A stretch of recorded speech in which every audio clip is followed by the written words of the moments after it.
Na última semana, o Presidente nomeou Laurinda Cardoso como juíza conselheira presidente do Tribunal Constitucional. Muitas coisas foram levantadas a propósito desta nomeação, além da militância política, que para já vamos ver mais daqui a pouco.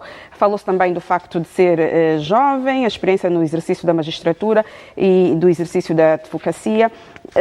Eu pergunto-vos se efetivamente houve alguma violação à lei por parte do Presidente da República ao nomear Laurinda Cardoso. Se me permite, eu penso que também não houve violação de lei em situações como, não sei, talvez até mesmo nazismo, fascismo, todos esses ismos, a Inquisição, por exemplo, todas essas atrocidades, mas são mesmo atrocidades, e que lamento trazê-la aqui à colação. O nazismo violou o direito à liberdade, o direito à vida, não é? Não, naquela altura, não é. Aliás, faz parte de uma discussão a nível do positivismo jurídico, e essas doutrinas todas de moral e ética surgem precisamente como exemplo de como o direito não é o todo, não é? Não pode ser o todo. Porque se for o todo, tudo isso que aconteceu, todas essas questões que mencionei e mais outras, eram efetivamente... A Constituição quer legitimar a opinião dela, né? Mesmo sem olhar a Constituição e a lei. Não, é isso. Sem olhar a Constituição. Sim, claro, porque a questão foi clara, a Constituição. O que é que, de facto, o chefe de Estado, do ponto de vista constitucional e infraconstitucional, terá violado ao nomear ou ao designar a atual juiz do Tribunal Constitucional? Pois, né? Mas então todos os juristas, e não só, saíram à praça, e o Presidente da República também, e penso que passam um mau sinal às gerações mais novas, quando determinam de forma tão concreta de que a sociedade é unicamente gerida pelo direito. Há uma teoria aqui do mínimo ético, que diz qualquer coisa como o seguinte, assim, que o direito representa a parte mínima da moral exigida, obrigatória, exigida para que uma sociedade possa sobreviver. Portanto, o direito não pode ser o todo. E por isso é que eu usei trazer exemplos tão descabidos, tão do terror do último século, para ilustrar que o direito não pode justificar tudo. Aliás, o direito funda-se na moral, não é? Eu penso que o senhor jurista aqui sabe. Olha, Rosana, quero também trazer aqui uma outra reflexão, que se calhar um pouco de história, vou ser breve sobre isto.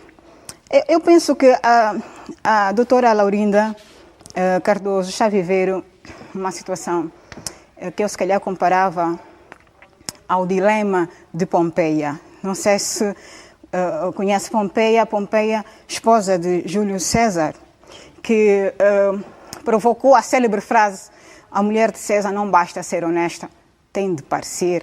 Naquela altura, Júlio César, imperador romano, estava para justificar que, mesmo que tenhamos a essência, e a essência é importante, mas em alguns órgãos, e esta metáfora hoje é utilizada precisamente por hoje, essa frase é quase uma metáfora, precisamente para ilustrar isso, que ao nível dos órgãos públicos, as pessoas, as instituições, mais do que ter a essência, elas precisam parecer.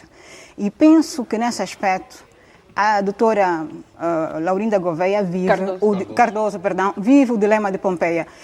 Pode ser que não seja tudo o que se diz, que se questiona, mas ela não parece, vive esse dilema. E, portanto, mas não eu penso... Por quê? Eu me justifico.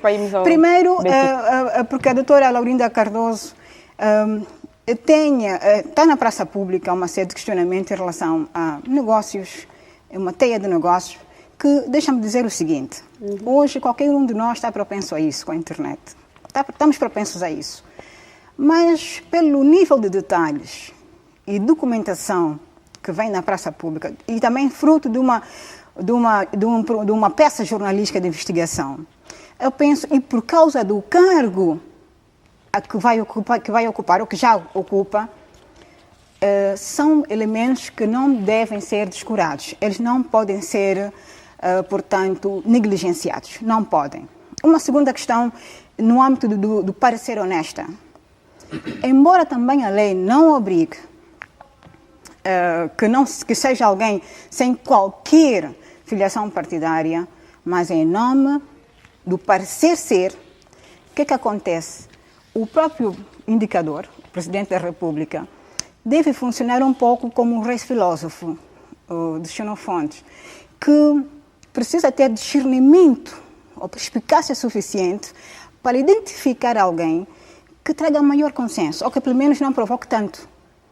Que não provoque tanto pouco parecer, se me permitir a expressão. Ou seja, alguém que pareça mais. Que mesmo que tenha essência, e não duvido que isso seja da doutora Cardoso, não quero ser deselegante com a doutora Cardoso, mas é preciso parecer. A doutora Cardoso não parece. Não parece ser o quê? Pelos esses dois aspectos. Honesta, como sim, tu... sim, no caso da metáfora, como falaste há pouco. Exatamente, de César. E penso que isso não é... Não, estamos num momento delicado, Rossana. Eu penso que... Mas devias apresentar aqui factos que realmente sustentassem que minha cara, não é, acabei de fazer. Não é se uma não for pessoa suficiente, honesta. Se não for... Não, é a opinião da... Eu aqui, a questão da honestidade é no campo metafórico, advindo da expressão de Júlio César. Mas também trouxe aqui dois aspectos claros que estão na praça pública que levam a essa dúvida. Essas questões pouco reveladoras. Que uma é a questão dos negócios em que está envolvida, já falei, minha senhora cara Rossana. A segunda questão que trouxe aqui é o fato de estar... Era uma alta entidade do partido, portanto, é alguém do birro político, portanto, não é uma pessoa qualquer. A lei diz que não pode, não diz, mas não parece honesto. Pronto. E, portanto, em relação à questão da juventude de ser mulher, o Betico já fala. Mais rápido, Conceição, se faz favor, senão ficamos aqui com... Não, senão o Betico fala, depois posso rematar um bocado mais. Mas essa questão de estás a falar da militância, que para já é o que vamos ver a partir de agora. Dizes que a lei não prevê, não? A nova lei de revisão constitucional diz que no número 6 do artigo 179, e diz exatamente que os juízes em exercício não podem filiar-se em partidos políticos ou associações de natureza política, nem exercer atividades político-partidárias. Certo. Isto está efetivamente exato na nova lei. Pronto, mas é por isso que a senhora fez o quê? Anulou, portanto, suspendeu, né? Suspendeu a militância. Sim. Mas isso torna mais honesta ou anula o parecer honesto de que me referi? Não. E a Rossana também deve... Vamos respeitar a opinião. É o que vocês vêm fazer todos os domingos, apresentar aqui as vossas opiniões. Vamos respeitar a opinião da Conceição.